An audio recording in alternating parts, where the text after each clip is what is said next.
Spoiler warning, please watch only if you finish the game or show. This is an alternate ending to the world of The Last of Us.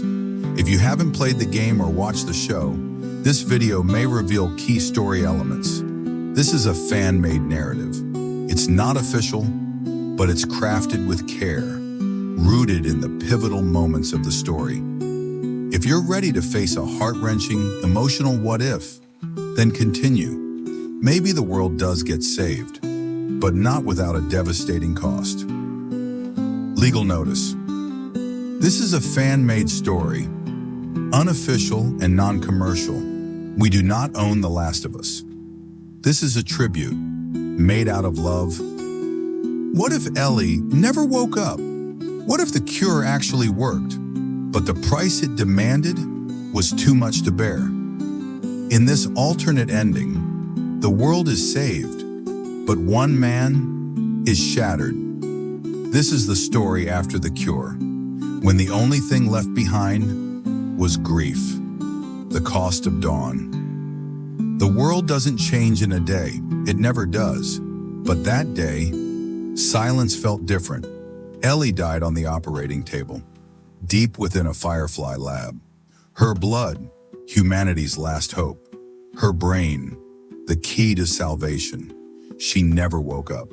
Joel never got to say goodbye. Later, in a voice trembling with regret, they told him her death meant life for everyone else.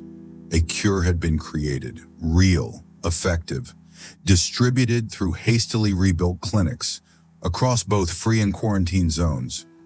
Cordyceps, those goddamn things when we're pushed back, their reign was ending. But none of it mattered to Joel.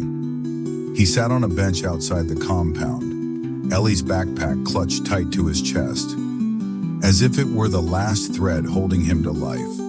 The bite mark on her arm burned in his memory. Ellie always said it was her choice, that she wanted it to matter, that she wanted to make things right. Joel had promised to protect her, and he had, until the moment he couldn't. And then, a letter came. Weeks later, a nurse who'd grown close to Ellie found Joel. She handed him a sealed envelope. The handwriting, shaky, rushed, but unmistakably hers. If I don't wake up, for Joel. Inside was a single page, scattered sentences, half a joke, half a goodbye. You're probably mad at me. Please don't break something before reading this. I'm not scared, not really. Just sorry I won't get to hear you complain again. Sorry I won't hear that awful guitar anymore. Sorry you'll be alone. But you gave me everything. Now it's my turn. Joel read it. Not once, not twice. Dozens of times, until the ink blurred with either rain or tears. He never figured out which. Each time he noticed something new. The bitter humor between the lines, the shakiness in her final words. Sometimes he read it aloud, as if Ellie were still there, sitting across from him, as if there was still time. In the merciless quiet of passing days, that letter became the only thing he had left. But one line never stopped echoing. Don't save me this time. And Joel, who had spent a lifetime saving others, had to learn what it meant to let go. He set out, not to fight, not for justice, but to return to the place he last heard her voice. The abandoned hospital, an empty bed, a folder full of charts, and a locked box tucked away in the corner. Inside, things no one had told him. A recorded tape made before the surgery. Ellie's voice, tired but resolute. If you're hearing this, it means it's over. Honestly, I still don't know if I did the right thing, but I do know this. You saved me, Joel, not just from the infection, from myself. You're probably hearing this when I'm already gone. So let me be honest. I'm afraid you'll forget me. But more than that, I'm afraid you'll try to keep me alive through anger. So please, Live. Live for me. Joel sat down on the floor. He didn't turn the tape off. He just listened. And for the first time, he cried, loudly, unashamed. The world slowly began to heal. Settlements emerged from behind barricades. The infected, no longer multiplying, were hunted down, one by one, until they were gone. Cities began to breathe again. Laughter returned, slowly, gently. The fireflies were no longer rebels. They were rebuilders now. Their ideal finally made sense to the world. But Joel, he wandered. Some said he'd gone mad, talking to the air like she was still beside him. Others whispered he'd grown violent, unable to carry on in a world that had taken Ellie away. But the truth was simpler.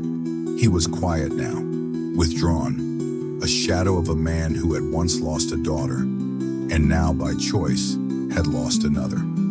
Some nights he'd return to the ruins of Salt Lake City and stand before the collapsed hospital. He'd hear her voice in his mind, her sarcasm, her awful puns. In the wind, he whispered his apology. I should have stopped them. But deep down, he knew this was her choice. And knowing that was both his salvation and his torment. The world would remember Ellie as a martyr. Statues would rise. Schools would carry her name. Children born after the plague would never know what had been sacrificed. But Joel, he'd always remember her as the girl who played the guitar all wrong, who loved space and comic books, who was afraid, but brave, loud, but kind.